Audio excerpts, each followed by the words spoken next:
Қайырғаш, құрметті менің оқырмандарым, құрметті YouTube оқырмандарым, мынау олжас кегіл жаттығу дегеніміз не, осыны қалай жасаса болады, осы туралы видео салшы деп сұрап жатыр. Соған байланысты мына бүгін видеомды сол кегіл жаттығуын арнамақшымын. Олай болса, видеоның соңына дейін қарап шығыңыз. Ерлердің арасында үй жағдайында осы еркектік қабілетті көтеру мақсатында қандай жаттығулар жасауға болады? Осы мақсатта мынау кегіл жаттығуы мынау әйел кісілер үшін де, ер адамдар үшін де өте пайдалы. Өйткені бұл интимдік бұлшықеттердің жұмыс жасауына алып келеді. Осы арқылы біздің бойымыздағы бұлшықеттердің жұмыс жасауы бұл әрине еркектің қабілетін көтеруге, сонымен қатар зәр жолдарының алдын алуға, қабынуын алдын алуға, әйел кісілер жаңағы интим гимнастикаға қатысу арқылы осы жыныс жүйелерінің жаңағы қынаптың тарылуын, басқа сияқты проблемаларды осы гимнастика арқылы қалпына келтіреді.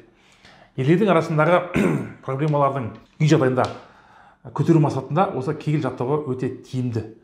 Кегіл жаттығуы дегеніміз мына бұтаралық бұлшықеттердің, яғни интимдік бұлшықеттердің функциясын, яғни қызметін жақсарту. Осы арқылы мына жыныс жүйеге қанның келу функциясын осы жаттығу көтереді. Олай болса, оны қалай жасаймыз? Әрине, белден төменгі бірінші жаттығулар, яғни приседания болсын, бұл жаңа бұттың бұлшықеттерін залға баратын болсаңыз, аяқ қолдың қимылдатуы арқылы әртүрлі осы бұлшықеттердің жұмысын жасататын қимылдар бұл кегіл жаттығу табылады. Олай болса, екінші жағдай, мынау жағдайында арнайы бір доп дейміз ба, тенниске арналған доп, мен енді қолымда болмай тұр, дөңгелек, яғни зат доп болса, жұмсақ эластичный. Осыны егер ер адам болатын болса, мына бұттың ортасына, яғни иеннің асты мен құйрықтың ортасындағы тұсқа осы дөңгелек допты қою арқылы соның үстіне отырасыз.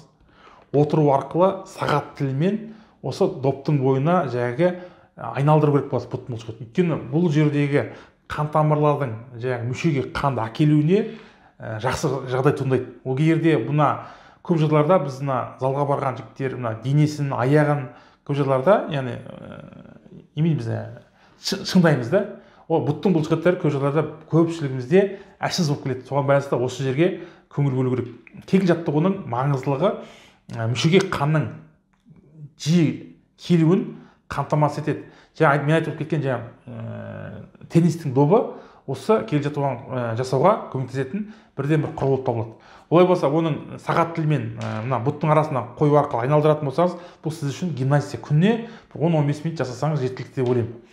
Сонымен қатар күнделікті приседания, мына біздің залдағы құрылғылардың осы спорт орталықтарында осы жаттығуға арналған арнайы приборлар дейміз, нелер бар осы жаттығу жасауға.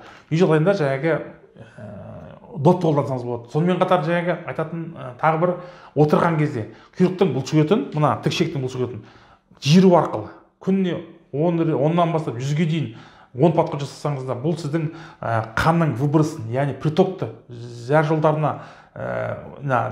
қуық асты безінің жиырылуын, сонымен қатар мүшенің қанды мүшеге айдау тамырлардың күшеюін осы кегіл жаттығуы бірден бір көмек тигізеді. Менің өз практикамда бір пациент болды. Мен ананы ішіп көрдім, мынаны ішіп көрдім, маған пайдасы тимеді. Осы кегіл жаттығуы менің ағзама тікелей көмегін тигізді дейді. Мен ешқандай дәрі ішкен жоқпын. Осы жаттығу арқылы өзімнің зәр жүйемді қалпына келтіріп алдым дейді. Ол ерінбеген, ұзақ уақыт жасаған, осы арқылы жыныс жүйесіндегі өмір жатқан эрекцияны қалпына келтірді. Зәр жолдарындағы зәрдің тамып кетуін қалпына келтірді. Әрине, біз жаттығу жасауға көп жағдайда ерініп жатамыз. Соған байланысты дәрі ішпеймін десеңіз, денсаулығыңызды осы жаттығулар арқылы қалпына келтіремін десеңіз, бұл сіз үшін арналған жаттығу болып табылады. Олай болса, жаттығу жасап, әрқашанда денсаулығымызды күтіп, өзіміздің деніміздің сау болғанын қалайтын болсақ, осы жаттығуды міндетті түрде жасаңыздар. Олай болса, бүгінгі видео ұнаған болса, достар, міндетті түрде астына өз пікіріңізді қалдырыңыз, лайк басып кетіңіз, парақшаға тіркеліп кетіңіздер, біздің YouTube каналымыздың дамуына атсалысып кетіңіздер. Аман сау болыңыздар.